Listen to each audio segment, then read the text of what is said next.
30واں پارہ سورہ نازیات کی آیت نمبر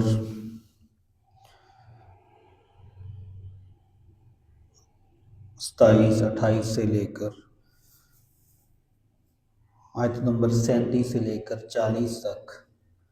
جو مضمون ہے،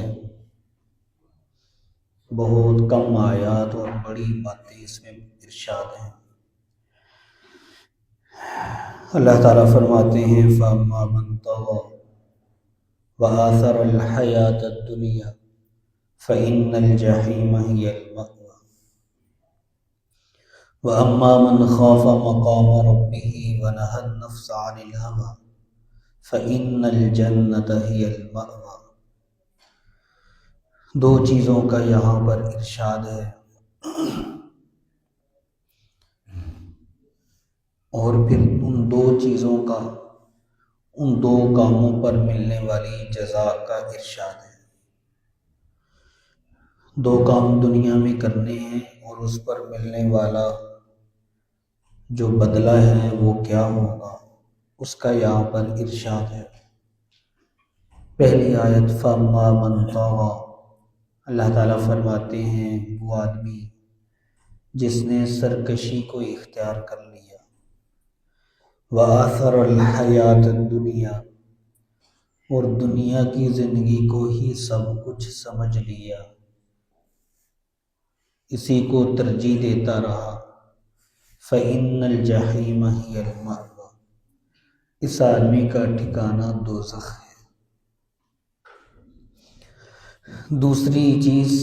وَأَمَّا مَنْ خَافَ مَقَامَ رَبِّهِ وَنَهَى النَّفْسَ عَنِ الْهَوَىٰ، اور وہ جو شخص اپنے رب کے سامنے کھڑا ہونے سے ڈر گیا، یعنی متقی بن کر اور اللہ سے ڈر کر زندگی گزارتا رہا، وَنَهَى النَّفْسَ عَنِ الْهَوَىٰ، اور خواہشات سے اس نے اپنے آپ کو روکے رکھا،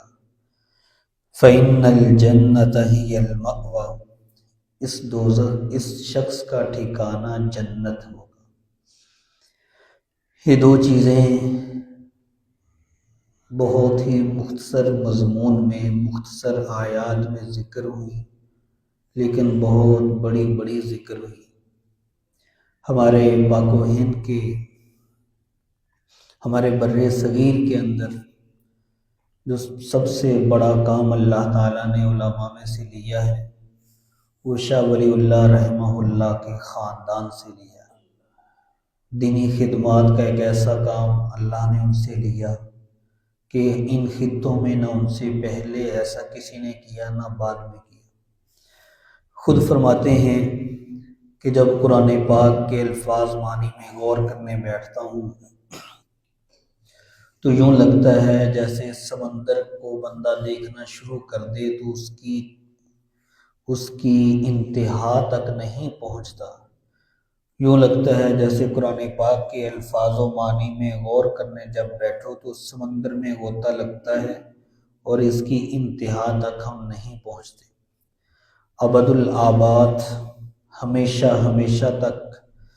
آنے والے لوگ جتنے بھی اس میں چیزیں نکالتے رہیں گے، اللہ ان کو اتنا ہی دیتا رہتا ہے، اور کوئی یہ نہیں کہتا میں نے 100% کام مکمل کر لیا۔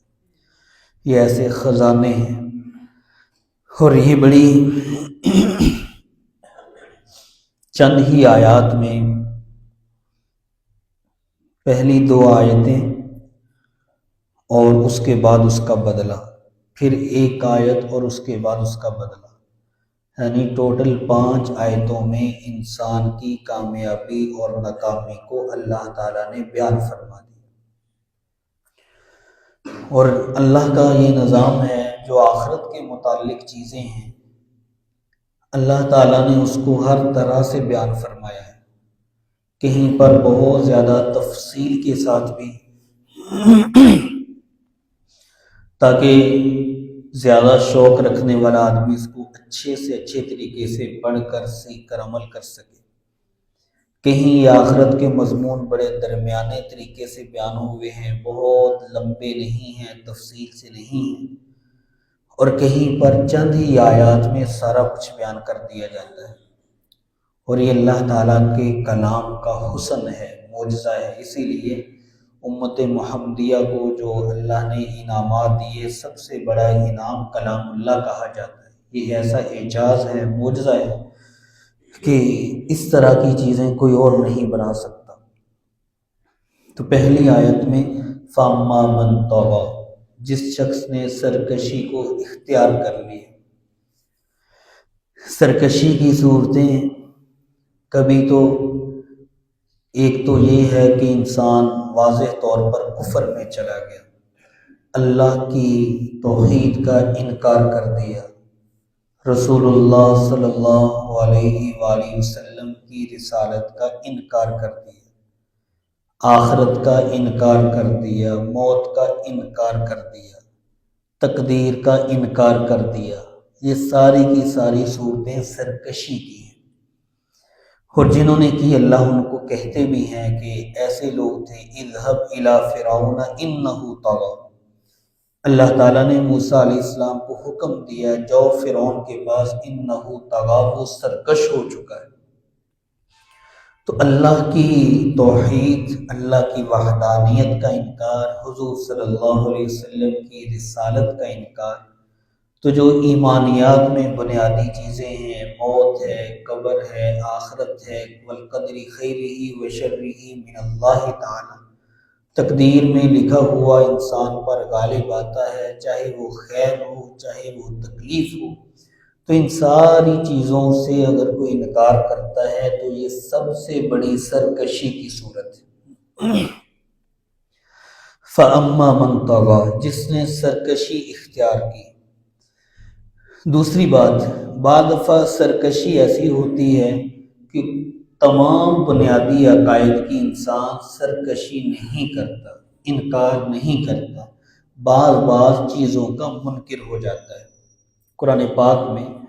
سورہ بقرہ کا پہلا رکوع ہے، پہلا رکوع مکمل ہو رہا ہے اور دوسرے رکوع کی پہلی آیت ہے وَمِنَ النَّاسِ مَن يَقُولُ آمَنَّا بِاللَّهِ وَبِالْيَوْمِ الْآخِرِ وَمَا هُم بِمُؤْمِنِينَ، کہ جب حضور صلی اللہ علیہ وآلہ وسلم اپنے صحابہ کو، اپنے ایمان لانے والوں کو، اپنی امت کے لوگوں کو یہ بتایا کرتے کہ میں اللہ کا رسول ہوں اور اللہ ایک ہے، ان کی طرف سے بھیجا ہوا ہوں، تو کچھ لوگ یہ بھی کہتے کہ اگر آپ اللہ کے بھیجے ہیں اور آپ پر ہم نے ایمان لانا ہے تو موسیٰ علیہ السلام کو بھی تو اللہ ہی نے بھیجا تھا، ابراہیم علیہ السلام کو اللہ نے بھیجا تھا، عیسیٰ علیہ السلام کو اللہ ہی نے بھیجا تھا، تو ہم اللہ پر ایمان لائیں گے اور ان پر ایمان لائیں گے، آپ کو ہم اللہ کا نبی نہیں مانتے، آپ پر ایمان نہیں لاتے۔ تو قرآن پاک میں اس کا پھر جو ان کا عمل تھا اللہ نے اس کا تذکرہ کیا، وَمِنَ النَّاسِ مَن يَقُولُ آمَنَّا بِاللَّهِ وَبِالْيَوْمِ الْآخِرِ، اور ساتھ وہ یہ بھی کہتے ہیں کہ ہم اللہ پر بھی ایمان لاتے ہیں اور آخرت پر بھی ایمان لاتے ہیں، ہمیں آخرت پر بھی یقین ہے، لیکن آپ کی جو رسالت ہے اس کا اقرار نہیں کرتے۔ تو قرآن پاک میں اس کا یہ بیان ہوا وَمِنَ النَّاسِ مَن يَقُولُ آمَنَّا بِاللَّهِ وَبِالْيَوْمِ الْآخِرِ۔ اے نبی صلی اللہ علیہ وسلم، لوگوں میں سے کچھ ایسے ہیں جو آ کر یہ کہتے ہیں کہ ہم اللہ پر وبالیوم الآخر اور آخرت پر ایمان رکھتے ہیں، ان کو بھی یہ کہہ دیں وما ہم بمؤمنین، وہ بھی ایمان والے نہیں۔ جب آپ کو درمیان سے نکال دیا، اللہ کو بھی رکھا، آخرت کو بھی رکھا، باقی سب چیزوں کو رکھ لیا، تو اس کا مطلب ہے پھر بھی ایمان ان کا مکمل نہیں ہوا۔ تو یہ جو بنیادی ایمانیات میں سے چیزیں ہیں یہ ایسی ہیں کہ جو اختیاری نہیں ہیں، اختیاری نہیں ہے کہ یہ کر سکتا ہے بندہ، یہ نہیں کر سکتا، نہیں، ایسا نہیں ہے، یہ غیر اختیاری ہیں، جو حکم ہے اس کے مطابق ہے، اسی لیے اس کو دعاؤں کی شکل میں جو لکھا جاتا ہے اور یاد کروایا جاتا ہے، وہ اصل تو ہم الفاظ کو یاد کر لیتے ہیں لیکن ان کا تعلق دنیا آخرت کے تمام معاملات سے ہوتا ہے۔ آمنت باللہ و ملائکتہ، فرشتے، و کتبہ، کتابیں، و رسلہ، اللہ کے رسول، والیوم الآخر، قیامت کا دن، والقدر خیرہ و شرہ من اللہ تعالی، قسمت میں لکھی ہوئی ہر خوشی اور تکلیف یہ اللہ کی طرف سے ہے۔ والباسی بعد الموت، اور موت کے بعد دوبارہ اٹھنا یہ بھی ایمان کا حصہ ہے۔ تو یہ جو ایمانیات ہے، اگر تو کوئی ساری کی ساری کا انکار کرتے تو کہا فَأَمَّا مَن طَغَىٰ، یہ تو واضح اور سب سے بڑا سرکش ہو گیا اور اس کا ٹھکانہ بتا دیا۔ اور بعض سرکشی ایسی ہوتی ہے جو چھوٹے درجے کی ہوتی ہے، جیسے ایک مثال میں نے پیش کی کہ اللہ پر بھی ایمان ہے، آخرت پر بھی ایمان ہے، لیکن حضور صلی اللہ علیہ وسلم کی رسالت کا انکار، یہ بھی سرکشی ہے اس سے چھوٹے درجے کی، لیکن اس کا بدلہ بھی وہی ہوا، اس کا بدلہ بھی وہی بتایا کہ اس کی جزا فَإِنَّ الْجَحِيمَ هِيَ الْمَأْوَىٰ۔ اور کچھ سرکشیاں ایسی ہوتی ہیں جو ساری چیزوں کی نہیں ہوتی، درمیانی بھی وہ ان کو نہیں کہا جا سکتا۔ ایمان انسان کو مل جاتا ہے اور ایمان لانے کے بعد وہ عملاً سرکش ہوتا ہے، اعلانیہ سرکش نہیں ہوتا۔ عقائد کے اعتبار سے سرکشی نہیں ہوتی، لیکن عملی طور پر وہ کہیں نہ کہیں پائی جاتی ہے اور انسان اس کو محسوس نہیں کر رہا ہوتا۔ اس کا تعلق توبہ کے ساتھ ہوتا ہے، جب انسان توبہ کر لیتا ہے تو اللہ اس کو معاف کر دیتا ہے۔ اب یہ سب سے پہلے والا انسان جس کا اعلانیہ تمام چیزوں کا انکار کر دیا، تمام تقدیر کے ساتھ جو بھی تعلق ہے، اللہ، توحید، رسالت، آخرت، تو فرمایا فَأَمَّا مَن طَغَىٰ، یہ سب سے بڑا سرکش، وَآثَرَ الْحَيَاةَ الدُّنْيَا، اور دوسرا اس نے کام یہ کیا کہ دنیا کی زندگی کو ہی سب کچھ سمجھ بیٹھا۔ کیسے؟ اب جب انسان اللہ کی ذات کا انکار کرتا ہے تو لازمی بات ہے انسان کوئی بھی کام کرتا ہے، کوئی بھی کام وہ اپنے کسی نہ کسی فائدے کو سامنے رکھ کر ہی کرتا ہے، کوئی نہ کوئی اس کو فائدہ نظر آ رہا ہوتا ہے۔ فائدے کے بغیر کوئی انسان کسی طرف قدم نہیں اٹھاتا۔ جیسے جو ملازم ہے اپنی تنخواہ کی وجہ سے کام پر جاتا ہے، زمیندار اپنی آمدن، اپنی زراعت کو سامنے رکھتے ہوئے بیچارہ وہ سردی کی ٹھنڈی راتوں میں پانی لگانے جاتا ہے، دکاندار روز آنے والے رزق کی قدر کی وجہ سے، اس کے حصول کی وجہ سے سردی میں دھند میں صبح اٹھ کر دکان پر جاتا ہے۔ تو یہ ایک ایسی چیزیں ہیں جن کے فوائد دے کر آدمی کام کرتا ہے۔ تو اسی لیے سرکشی کے ساتھ اللہ تعالیٰ نے دنیا کی زندگی کا ذکر کیا کہ جو آدمی دنیا کو سب کچھ سمجھ بیٹھا۔ کیا مطلب؟ کہ سرکشی اکثر جو ہوتی ہے وہ دنیا کے فائدوں کو سامنے رکھ کر آخرت کو بلانے کی وجہ سے ہوتی ہے، آخرت کو۔ اسی لیے موسیٰ علیہ السلام کو اللہ نے فرعون کی طرف بھیجا، اذهب الى فرعون انه طغى، یہ سرکش ہو گیا، ذرا اس کو جا کر دین کی، ایمان کی، اعمال صالحہ کی، آخرت کی، اللہ کی توحید کی بات کی۔ تو یہ سرکشی اس نے کیوں کی فرعون نے؟ اور کیا کہا؟ انا ربکم الاعلی، میں تمہارا نعوذ باللہ رب ہوں، خدا ہوں۔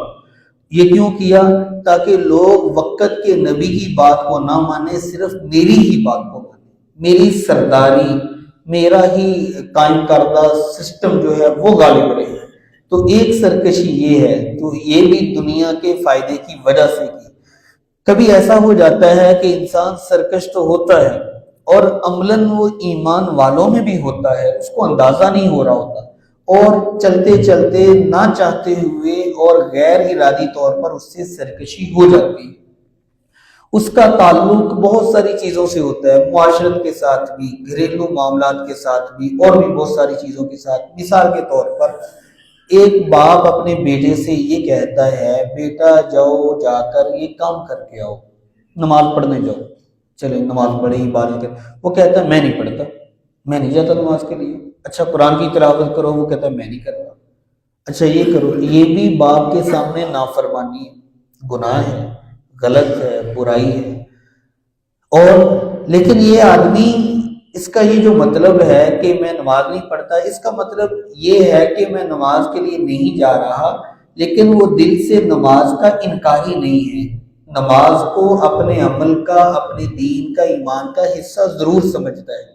لیکن اسے یہ پتہ نہیں کہ اس نے اپنی بات میں ایک ایسی بات کر دی کہ اس نے سرکشی کی ایک شکل پر عمل کر لیا۔ اب اس کے لیے توبہ کی لازمی ضرورت ہے کہ وہ توبہ کرے، کہ اس نے ایک اچھے کام اور وہ حکم جو اللہ کی طرف سے بھی تھا، باپ کی طرف سے تھا، اس کا انکار اعلانیہ کیا، میں نہیں یہ کرتا۔ تو ان چیزوں کا تعلق ہماری معاشرت سے ہوتا ہے، تو اس میں دو تین چیزیں دیکھنا ضروری ہوتی ہیں۔ سب سے پہلی چیز یہ توبہ اس پر کرنا ضروری ہوتا ہے، جو میں نے انکار کیا ہے عمل کا، مجھے چاہیے تھا میں یہ نہ کرتا، اس سے توبہ انسان کرے۔ دوسری اس کی صورت یہ ہوتی ہے کہ اس کے حل کے لیے نرمی کا معاملہ ہو، نرمی کا، اس کے فضائل، اس پر ملنے والے انعامات کا تذکرہ کیا جائے۔ حدیث پاک میں آتا ہے، آپ صلی اللہ علیہ وآلہ وسلم نے فرمایا کہ جو شخص سورہ واقعہ پڑھے گا، اللہ اس کو، جو مغرب کی بعد سورہ واقعہ کا اہتمام کرے گا، اللہ ان کی رزق میں برکت دے گا، کبھی بھی غربت نہیں آئے گی، فقر نہیں آئے گا۔ جو شخص عشاء کے بعد رات سونے سے پہلے سورہ تبارک الذی پڑھے گا، اللہ تعالیٰ اس انسان کو قبر کے عذاب سے محفوظ رکھے گا۔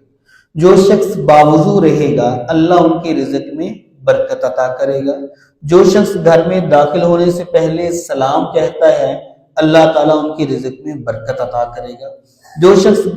گھر سے نکلتے ہوئے قدم باہر نکالے اور دعا پڑھے، بسم اللہ توکلت علی اللہ لا حول ولا قوت الا باللہ، اس انسان کی اللہ مدد بھی کرے گا، حفاظت بھی کرے گا، اور اللہ اس کو ہدایت بھی دے گا، اور جن کاموں میں جا رہا ہے اللہ ان سارے کاموں کے لیے سارے کاموں میں اس بندے کے لیے کافی ہو جائے گا، یعنی اللہ اس کی مدد کا دروازہ کھول دے گا۔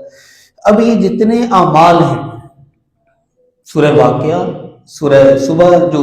یاسین کی تلاوت کرے گا، اللہ اس کے رزق میں برکت دے گا، اور ساتھ یہ بھی ہے کہ اللہ اس کی دن کی ساری حاجتوں کو بھی پورا کرے گا۔ اب یہ جتنے اعمال ہیں ان کے فائدے بیان کیے۔ ہمارے کو ایک بات کہہ دی جاتی ہے بے بیانی میں، دل میں تو نہیں ہوتی، بس وہ چل پڑتی ہے تو وہ ہر انسان کی زبان پہ آ جاتی ہے، جب بس چھوڑیں جو کرنا ہے تو ٹھیک ہے، بس یہ اس لیے تھوڑی پڑھنا ہے کہ اللہ یہ دے گا وہ دے گا، بس پڑھے تو نماز پڑھے، نہیں پڑھے نہ پڑھے۔ نہیں، اللہ تعالیٰ نے آخرت پہ انعامات کا ذکر کیا ہے۔ حضور صلی اللہ علیہ وسلم نے اپنی تعلیمات پر اور دین پر عمل کرنے والے انعامات کا ذکر کیا ہے، اور یہ انعامات لوگوں کے شوق کو بڑھاتے ہیں۔ بعض دفعہ کہہ دیا جاتا ہے انعام سے انسان میں لالچ پیدا ہوتا ہے، کوئی بچہ کوئی اچھا کام کرے تو اس کو پیسے نہ دیں، کوئی اور چیز دے دیں، ٹافی دے دیں، بک دے دیں، اور اس طرح کچھ اور دے دیں تاکہ اس میں لالچ پیدا نہ ہو۔ انعام کوئی بھی ہو، پیسے ہو، کوئی بھی چیز ہو، لیکن انعام دینا یہ ضروری ہوتا ہے، اس کا فائدہ ہوتا ہے۔ لوگوں میں یہ طبیعت اللہ نے ایسی بنائی ہے، کچھ فائدہ دے کر انسان کام زیادہ کرتا ہے۔ مقصود تو کام کرنا ہے، مقصود قانون چلانا نہیں، کام پہ لانا ہے۔ وہ پیار سے آ جائے، وہ قانون سے آ جائے، وہ عاجزی سے آ جائے، وہ انکساری سے آ جائے، وہ کھانا کھا کر آ جائے، وہ محبت سے آ جائے، جیسے بھی آ جائے۔ تو اس لیے اللہ تعالیٰ جہاں پر بھی کوئی چیز کا ذکر فرماتے ہیں، اور اللہ تعالیٰ نے یہ فرمایا ہے کہ جو آدمی نماز پڑھے گا، ایمان لائے گا، اعمال صالحہ کرے گا، تو کیا اس کو انعام ہے؟ اللہ فرماتے ہیں ہم اس کو جنت میں داخل کریں گے۔ یہ بھی حکم ہو سکتا تھا بھی نماز پڑھنی ہے، پڑھو، نہیں پڑھنی نہ پڑھو، آگے ہمارا معاملہ جو بھی کریں یا نہ کریں، نہیں، نماز پڑھو گے جنت میں داخل کریں گے۔ پھر آگے اس کے فائدے بیان کیے، کون سی جنت، اس کی نعمتیں کیا ہوگی؟ تجری من تحتها الانہار، نیچے سے نہریں بہ رہی ہوں گی، ایسی جنت ہوگی، ایسی جنت ہوگی جس میں ہر طرح کے پھل ہوں گے، جس میں ہر طرح کے خادم ہوں گے۔ تو اس لیے کوئی بھی عمل ہے اس کا انعام بیان کرنا ضروری ہوتا ہے۔ فَأَمَّا مَنْ طَغَىٰ وَآثَرَ الْحَيَاةَ الدُّنْيَا، بہرحال سرکشی انسان کی یہ جو چھوٹی غیر اعلانیہ ہوتی ہے، عملی طور پر آتی ہے، اس پر توبہ کرنا ضروری ہوتا ہے، اور اس کا حل، اس سرکشی سے بچانے کا حل اپنی اولاد کو، اپنے ملازموں کو، اپنے بھائیوں کو، اپنے دوستوں کو، وہ ان کے ساتھ اچھے طریقے سے وہ بات سمجھانا ہوتا ہے۔ بعض دفعہ ایسا بھی ہوتا ہے وہ چیز سمجھ نہ آنے کی وجہ سے انسان نہیں کر رہا ہوتا ہے، اور ہم سمجھ رہے ہوتے ہیں اس کو سمجھ آ گئی، سمجھ اپنی سمجھ کے مطابق سوچ رہے ہوتے ہیں، اس کی سمجھ اور ہماری سمجھ کا بہت فرق ہوتا ہے۔ تو اس لیے بار بار سمجھانا، جب وہ کہہ دیں میں سمجھ گیا ہوں، پھر اس کے بعد کہہ دیا جائے کہ یہ کام کریں، تو اس پر بھی توبہ، اور یہ توبہ سے معاف ہو جائے گا۔ لیکن بہرحال جو دوسری بڑی سرکشی ہے، اللہ کے جو ایمان لانے ہیں اللہ پر اور آخرت کے ساتھ تعلق، توحید رسالت، سب سے بڑی سرکشی ایک، اور دوسری ان میں سے کوئی ایک چیز کی بھی اگر کوئی انسان سرکشی کرتا ہے تو اس کے لیے یہ ہے فَإِنَّ الْجَحِيمَ هِيَ الْمَأْوَىٰ، اس کے لیے اللہ نے فرمایا یہ دوزخ ہے۔ اس لیے ایمان بچا کر لے کر جانا یہ ہم سب کے لیے ضروری ہے۔ پہلی بات تو ذہن میں آتی ہے کہ اللہ کا شکر ہے ہم کسی چیز کا انکار نہیں کرتے، یہ تو اللہ کا شکر ہے، الحمدللہ ہمارا سب کا ایمان ہے، آمنت باللہ والی جو دعا سنائی۔ لیکن دوسری بات، اس ایمان کو آخری وقت تک بچا کر لے کر جانا یہ ہم سب کے لیے ضروری ہے۔ انسان کو پتہ نہیں ہوتا کس وقت پھسل جاتا ہے، اس لیے حضور صلی اللہ علیہ وسلم کی ایک دعا ہے، اللہم انی اعوذ بک من زوال نعمتک، اللہ جو نعمتیں تو نے عطا کر دی اب یہ ہم سے چھیننا نہ، جو نعمتیں مل جائیں اب یہ واپس نہ ہو جائے ہماری ناقدری سے، اور سب سے بڑی نعمت وہ ایمان ہے، جو انعام میں اللہ نے عطا فرمایا ہے، رحمت کی ہے، یہ واپس نہ جائے۔ دوسرے لوگ وَأَمَّا مَنْ خَافَ مَقَامَ رَبِّهِ وَنَهَى النَّفْسَ عَنِ الْهَوَىٰ فَإِنَّ الْجَنَّةَ هِيَ الْمَأْوَىٰ۔ اللہ فرماتے ہیں کچھ لوگ وہ ہیں جو اپنے رب سے ڈرتے ہیں، اپنے رب سے ڈرتے ہیں، خوف رکھتے ہیں، تنہائی میں، اعلانیہ، جلوت میں، خلوت میں، ان کی آنکھیں اللہ کے خوف کی وجہ سے غلط جگہ نہیں دیکھتی، ان کے ہاتھ اللہ کے خوف کی وجہ سے غلط جگہ نہیں جاتے، ان کے کان اللہ کے خوف کی وجہ سے غلط نہیں سنتے، ان کے قدم اللہ کے خوف کی وجہ سے غلط جگہوں کا رخ نہیں کرتے، ان کا روپیہ پیسہ اللہ کے خوف کی وجہ سے غلط جگہ استعمال نہیں ہوتا۔ بعض دفعہ یہ ساری چیزوں کو ہم قیمتی سمجھتے ہیں اور ان کا خیال رکھتے ہیں، لیکن سب سے بڑی جو اللہ نے ایک انسان کو نعمت دی وہ انسانوں کی صلاحیت ہے۔ صلاحیت، آپ کے پاس کام کرنے کی کوئی طاقت ہے، اس کا فہم ہے، اس کی بصیرت ہے، اس کی فراست اللہ نے دی ہے۔ وہ فراست انسان کی کہاں لگ رہی ہے، وہ سوچ کہاں لگ رہی ہے، وہ صلاحیتیں کہاں لگ رہی ہیں؟ تو وہ لوگ جو اپنی صلاحیتوں کو بھی اللہ کے خوف کی وجہ سے غلط جگہ استعمال نہیں کرتے، یہ ہیں وَأَمَّا مَنْ خَافَ مَقَامَ رَبِّهِ، اپنے رب سے ہر حال میں ڈرنے والے، وَنَهَى النَّفْسَ عَنِ الْهَوَىٰ، اور ساتھ ان کے متعلق فرمایا کہ یہ وہ لوگ ہیں جو اپنی خواہشات سے اپنے آپ کو روکے رکھتے ہیں۔ خواہشات سے روکے رکھنا، ایک طرف خواہش ہے، ایک طرف اللہ کا حکم ہے، ایک طرف خواہش ہے، ایک طرف اللہ کے نبی صلی اللہ علیہ وسلم کی سنت ہے، ایک طرف خواہش ہے اور وہ خواہش سیدھا اور سیدھا دوزخ کا راستہ ہے، جہنم کا راستہ ہے، اللہ اور اللہ کے نبی کی ناراضگی کا راستہ ہے، اور ایک طرف اللہ کا حکم ہے وَنَهَى النَّفْسَ عَنِ الْهَوَىٰ، اور دوسرا یہ شخص ہے جو اپنے رب سے ڈرتا رہا، وَنَهَى النَّفْسَ عَنِ الْهَوَىٰ، اپنے آپ کو برائی سے، خواہش سے، وہ آنکھ، وہ کان، وہ ہاتھ، وہ دل، وہ دماغ، وہ صلاحیتیں، وہ سوچیں، وہ روپیہ پیسہ، ہر چیز کو اللہ کی نافرمانی سے اس نے بچایا۔ اللہ فرماتے فَإِنَّ الْجَنَّةَ هِيَ الْمَأْوَىٰ، یہ شخص ہے جس کا ٹھکانہ نعمتوں والا گھر ہوگا، جس کا ٹھکانہ آخرت کی ہمیشہ ہمیشہ کی کامیابی ہوگی۔ میرے محترم دوستو، اب یہ جو دو آیتیں ہیں اس میں سارا مضمون بیان ہے، اچھے کام ہیں، سرکشی نہیں ہے، فَإِنَّ الْجَحِيمَ هِيَ الْمَأْوَىٰ، نہیں ہے، برے ہیں، اچھے کام ہیں، اور سرکشی اچھے کام نہیں ہیں، برے ہیں، غلط ہے، گناہ ہے، فَإِنَّ الْجَحِيمَ هِيَ الْمَأْوَىٰ۔ اگر اچھے کام ہیں، اللہ کی اطاعت فرما برداری ہے، فَإِنَّ الْجَنَّةَ هِيَ الْمَأْوَىٰ۔ اور یہ پہلی جو اس میں تھوڑا سا ایک ذکر ہے، وَأَمَّا مَنْ خَافَ مَقَامَ رَبِّهِ، اپنے رب کے سامنے کھڑا ہونے سے ڈر جانا، یہ آخرت کا خوف، موت کا خوف۔ کبھی بھی جب گناہ کا خوف آئے، تھوڑا سا اپنے آپ سے انسان سوال کرے، انسان تو نے کہاں جانا ہے؟ کیا اللہ کے سامنے کھڑے ہو سکتے؟ کیا اللہ کا مقابلہ کر سکتے ہو؟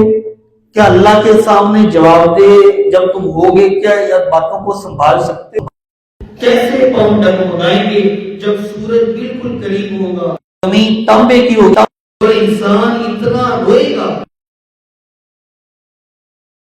پانی ختم ہو جائے گا، پھر اس کی آنکھوں سے پیپ نکلنا شروع ہوگی، اور حدیث میں آتا ہے اس وقت رونے والوں کی آنکھوں سے اتنی پیپ نکل کے جمع ہو جائے گی، اگر کشتیوں کو چلنی شروع ہو جائے، لیکن وہ رونا حسرت کا ہوگا، افسوس کا ہوگا، اس وقت وہ رونا کام نہیں دے گا۔ لیکن اگر اللہ کے خوف کی وجہ سے انسان نے دنیا میں 2 آنسو بھی بہا دیے اور 2 آنسو بہا کر اللہ سے معافی مانگ لی گناہوں سے، حدیث میں آتا ہے ایک آنسو جس کی آنکھ سے اللہ کے خوف کی وجہ سے نکل جاتا ہے، اللہ اس آنکھ پر دوزخ کی آگ کو حرام کر دیتا ہے۔ تو اس لیے اس وقت کا رونا کسی کام نہیں آئے گا، آج کا تھوڑا رونا بہت زیادہ اللہ کے ہاں اس کی قیمت ہوگی۔ اللہ تعالی ہم سب کو وہ کام جس کی وجہ سے جنت کے وعدے اور انعام ہیں وہ کرنے کی توفیق عطا فرمائے، اور وہ کام جس کی وجہ سے آخرت میں مشکلات ہیں اللہ تعالیٰ ان سے ہم سب کو محفوظ فرمائے۔ وآخر دعوانا الحمدللہ۔